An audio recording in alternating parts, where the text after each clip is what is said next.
Let's talk about half steps and whole steps.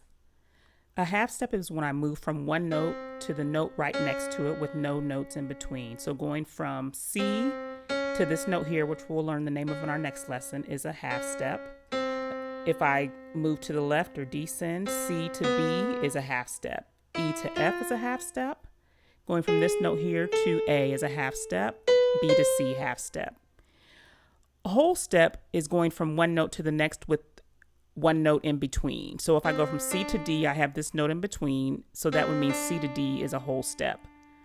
Going from F to G, whole step. If I go from this note to that note, it's a whole step because there is a note in between. And same for descending. If I go from A to G, whole step. We know two halves make a whole. So again, A to B, whole step, there is one note in between.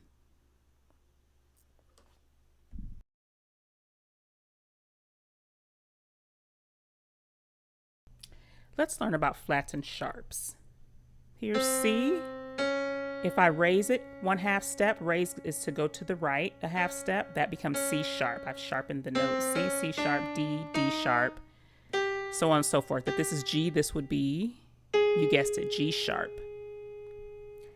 A sharp, F, F sharp.